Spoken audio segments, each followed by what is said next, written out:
Yo, Paul from Zoom Gas, and today we're going to put a hitch on our 2023 CR-V.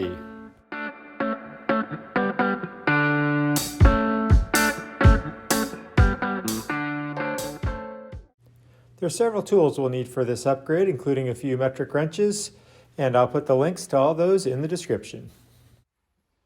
Okay, well let's start the unboxing of our hitch for our 2023 CR-V. For this install, I decided to only install the hitch, as I only plan to use this for a bike carrier and for a tailgater. So I will not be showing or using the harness that you can also get if you'd like to also hook up trailer lights.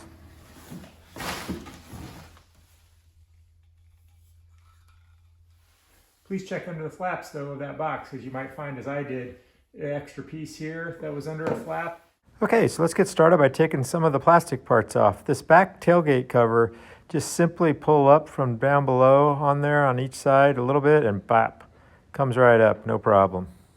The remaining items in this video need to be done to both the driver's side and the passenger side. I'm just going to show you one, and I'll assume that you can do the other the exact same way. So first we have to take the mud flaps off if your car does have them already installed. If not, you can go right to the next step, which is to get this side molding off. Again, you just pull on it a little bit with your gloves and it actually pops off. There are no fasteners that have to be removed simply by pulling off the clips, as you can see here.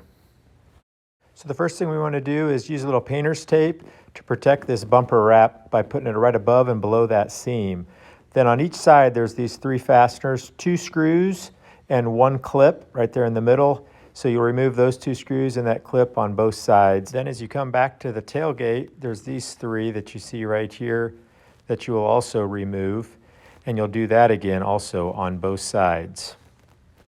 Now with those out, now underneath there's 2 more clips. So I pulled those 2 clips there that are holding the bottom of that bumper wrap. Then I went to each side here and just with my gloves, just slightly pulled back. It comes out. You see those clips right there at the top come out. And then I went to the other side and did the same thing. Now, before you take the bumper wrap off, underneath there's a connector that you need to disconnect. So once you disconnect that, I would say grab someone else that can help you. And then you just start from the bottom and just start to gradually pull up a little bit. Then I work along the top there, as you can see with my gloves, and I gradually pull along that top and at the bottom while we're supporting it on both sides. Just work around, and in about 15 seconds, you get all those clips to release and you've got it out of there. Now, underneath, you're going to see the bolts that we're going to take off because we're going to have to remove that aluminum subframe. So here you can see them all there that we need to remove. So once you remove those 3 on each side, 6 in total, you'll just lift that right up off of the lip. And as I'm going to show you here, see right there, there's just a little ledge that sits on that you'll lift it off of. Next, we have to remove this protective cover underneath the back end of the car. There's 2 clips and 2 nuts. So you remove those, and then we have to make 2 cuts on this cover. Notice you'll use that smaller one, not those 2 large circles you see there, but that smaller circle. You're going to first put a pinpoint right in the center of that, and then from there you're going to go ahead and drill right into the center of that with a drill bit.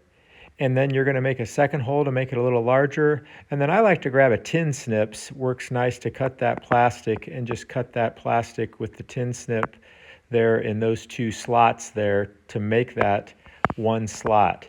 Then there's one more little piece that you have to slice off, and you'll see it's marked on the back side there slightly. And again, just take your tin snips and just slice that small little sliver off of that back of that protective underbelly covering. Now we do have to make one more cut out of the bumper wrap itself. So now this is the inside of the bumper wrap, and you'll see it also has 2 markings there, and you'll want to center punch both of those, and then go ahead and grab your drill bit and go ahead and drill those 2 holes to get you started. And then again, same thing, I took a spade bit from that back side, drilled those both through. Then I grabbed next, after I got those done, the tin snips, and I snipped that area out with the tin snips. Once I got it pretty close to even there, I then grabbed my file and just cleaned it up along with a utility knife, and that cleaned that up real nice to get to the next step. Now, underneath those 5 spots that I showed you earlier on the back, you're going to grab your drill bit and progressively drill all 5 of those holes with bigger and bigger drill bits. And you can really use whatever you have access to. As you get bigger and bigger, you'll eventually start to break that free and you'll see that piece comes out. You'll do that on both sides.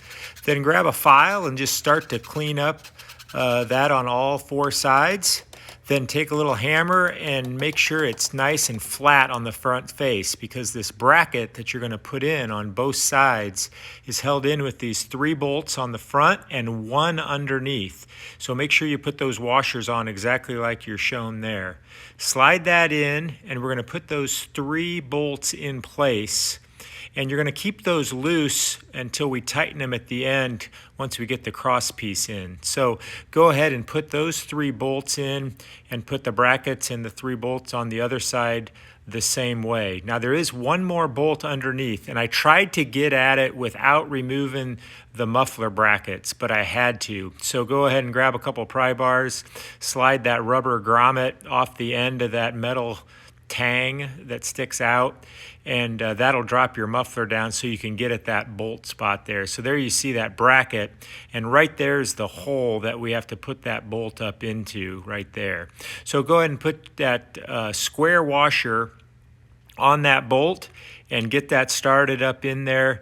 It'll only start if you have that bracket pushed all the way back. So get that, go ahead and get that in there fairly tight. And now you've got both brackets on each side, but they're a little loose, as you can see. So keep them a little loose. Don't tighten those up yet until we get our cross piece in. So now we're going to put that cross piece in place. Grab a bucket or a jack stand or a box so that you got something to set it on and balance it in the middle.